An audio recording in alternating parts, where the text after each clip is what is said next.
আসসালামু আলাইকুম সুপ্রিয় ইউটিউব বন্ধুরা, আপনারা অবশ্যই আল্লাহর রাস্তে ভালো আছেন। আমিও আল্লাহর রাস্তে ভালো আছি। আমি এখন আপনাদের আগাছা নাশক সম্পর্কে কথা বলবো। আপনার সব ফসলে আমরা আগাছা নাশক কীভাবে ব্যবহার করব আর আগাছা নাশক কখন ব্যবহার করলে ভালো আমরা ফলাফল পাব সেই সম্পর্কে আমি আপনাদের জানানোর চেষ্টা করছি বা জানাচ্ছি। আপনারা ভিডিওটি শেষ পর্যন্ত দেখুন, তাহলে ইনশাল্লাহ আপনারা বুঝতে পারবেন যে আগাছানাশক সম্পর্কে ধারণা পাবেন। জমিতে আগাছানাশক ব্যবহার করবেন, আবার সব ফসলে আগাছানাশক কোন নিয়মে ব্যবহার করবেন। আমি পাট, ধান, গম, ভুট্টা, আপনার মসুরি, আপনি যত রকমের ফসল আছে না কেন, এটা আমার সব ফসলের আগাছানাশকের ভিডিও। আমি কিছু ফসল বাদ গেলেও আমরা কমেন্ট করবেন এই ভিডিও দেখে, আমি সেই আগাছানাশক দেওয়ার পদ্ধতিটা কমেন্টে আমি দিয়ে দেব। এটা আমি আপনাদের আগাছানাশকের যে কথাগুলো আমি বলছি, আপনারা সঠিকভাবে নিয়ম শৃঙ্খলা মানে আপনারা ভালো করে শুনুন, তাহলে ইনশাল্লাহ সব বুঝতে পারবেন। আগাছানাশক আমরা পাট, ধান, গম, ভুট্টা, মসুরি, মরিচ, এই যে সকল, তারপরে আপনার বেগুন, ঢেঁড়স, মূলা, লাল শাক, সবজি ফসলের যত রকমের ফসল আছে সবটাতেই কিন্তু আপনার আগাছানাশক দেওয়া যাবে। এইবার আপনার আগাছানাশক দেওয়া যাবে। এবার আগাছা কিন্তু আপনার বহুত মেলা রকমের কোয়ালিটি আগাছা হয়। দেখা যাচ্ছে আপনার একমাত্র আগাছা আপনার ভাদাল ঘাস। আর এই যে ভাদাল যে আগাছাটা, এটা আমরা সবারই একটা টেনশন ভোগ করি। ভাদাল মানে আপনার যেটা মুথা ঘাস বলি বা ভাদাল ঘাস বলি, এক এক রকম এক একভাবে এক এক দেশের মানুষ আমরা এই ভাদাল ঘাসটাকে বলি। এই ঘাসের শিকড় সহ দমন করতে হলে শিকড় সহ মাটিতে আপনার এক সপ্তাহ আপনার রস থাকতে হবে, এক সপ্তাহ রস থাকতে হবে। এইবার এই এক সপ্তাহ রস থাকার অবস্থায় যেতে এমনভাবে জমিতে পানি দিতে হবে বা বৃষ্টি হবে। এবার ভাদাল দেখছেন যে আপনার এত বড় বড় হয়ে গেছে বা 6-7 পাতা হয়েছে বা 3-4 পাতা হয়ে বাড়াইছে, জমি চাষ দিচ্ছেন। এইবার ওই জমিতে আমরা ভাদালের ওষুধ শিকড় পচা গ্লাইফোসেট আছে, আপনার বায়ার কোম্পানির নাম বলছে, এটা আপনি বিভিন্ন কোম্পানির আছে, আপনার নাম হলো রাউন্ডার। এই ওষুধ আমরা 16 লিটার পানিতে 150 গ্রাম হারে দিয়ে বা 100 গ্রামও দেওয়া যাবে। যদি ঘাস আপনার ছোটো থাকে 100 গ্রাম হারে দেওয়াও যাবে, কিন্তু মেলা খুবই ঘাস হলে 150 গ্রাম হারে দিয়ে আমরা ভালো করে ওই ভাদাল ঘাসে স্প্রে করে দেব। যে অবস্থায় দেখবেন যে ওই জমিতে আমরা আর 20 দিনের মধ্যে কোনো ধরনের ফসল আর করব না। কেন করব না? 20 দিন আমরা অপেক্ষা করব ওই ভাদাল ঘাস দমন করার জন্য। তাহলে এবার সুপ্রিয় বন্ধুরা, ভাদাল সম্পর্কে আমরা বুঝতে পারলাম। এটা আমাদের মাথায় রাখতে হবে। ভাদাল দমন করে তারপরে আমরা জমিতে ফসল চাষ করব। ফসলের মধ্যে যদি আমরা ভাদাল দমন করতে যাই, তাহলে সেই ফসল খুবই আপনার কটা হয়ে লিকলিকি হয়ে সহজে মানে গ্রোথ করবে না বা ফসল ভালো আপনি লাভবান হবেন না বা ফসল ভালো ফলন আপনাকে দেবে না। এ হলো ভাদাল ঘাসের পরিচর্যা। আর পাট খেতে যদি কেউ ভাদাল ঘাস আপনি দমন করতে চান, করা যাবে, কিন্তু আপনার ওই যে বললাম পাট খেতে আপনি ভাদাল ঘাস, ওটাও আপনার বায়ার কোম্পানির আছে, নাম হলো সানরাইজ। এটা আপনি ধানেও ব্যবহার করতে পারবেন এই ভাদালের জন্যে, কিন্তু ধানে কোনো সমস্যা হবে না, কিন্তু পাটে দিলে পাট 1 মাস আপনার কটা হয়ে লাল হয়ে বসে থাকে, প্রচুর সার দেওয়ার পরে গাছ আপনার দ্রুত বাড়ে।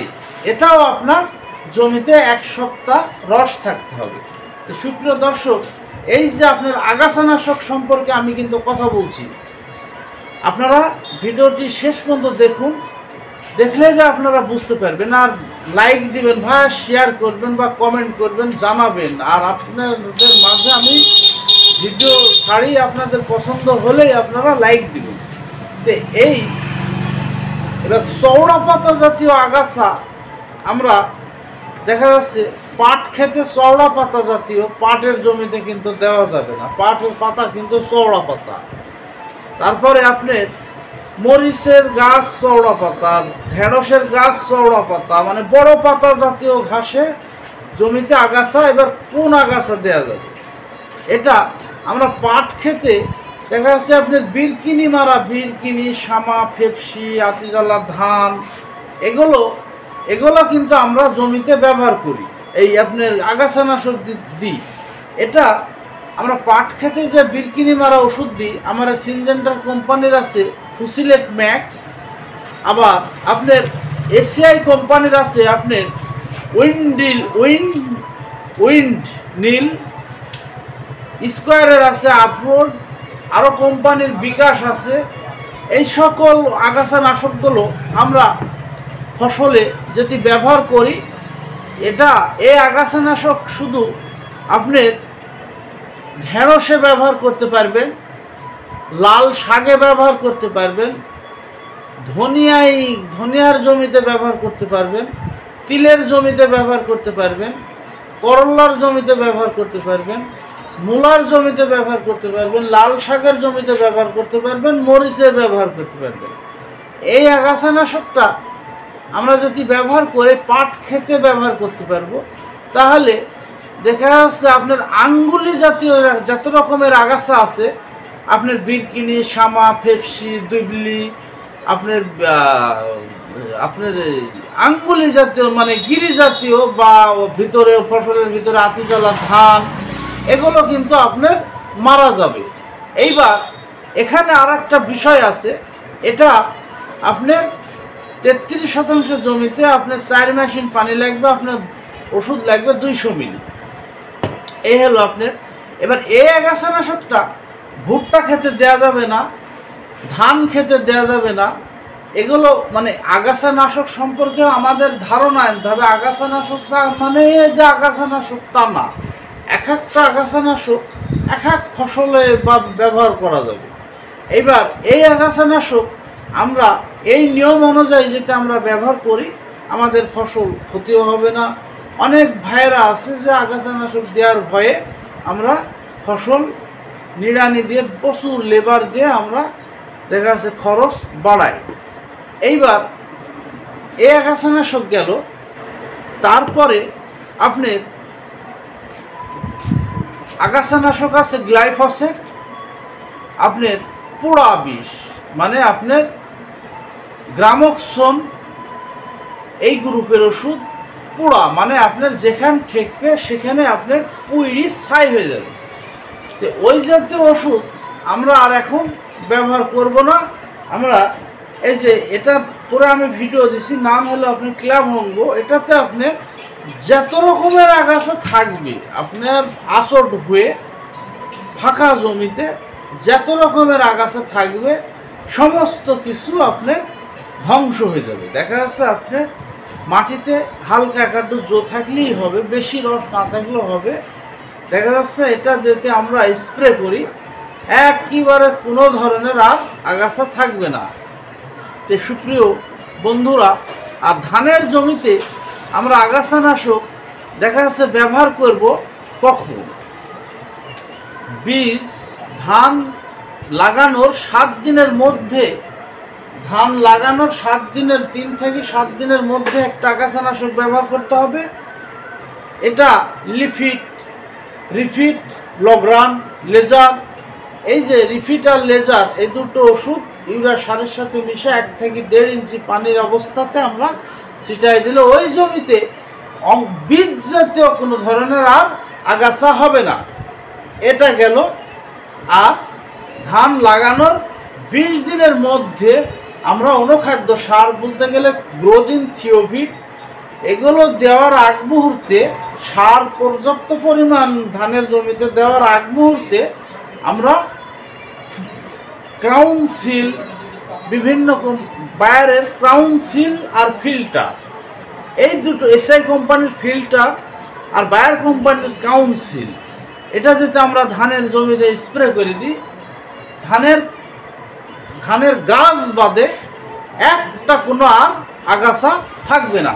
সুপ্রিয় দর্শক, আমি সব ফসলের ধারণা দিয়ে আমি আপনাদের আগাছানাশক সম্পর্কে আমি কথা বললাম।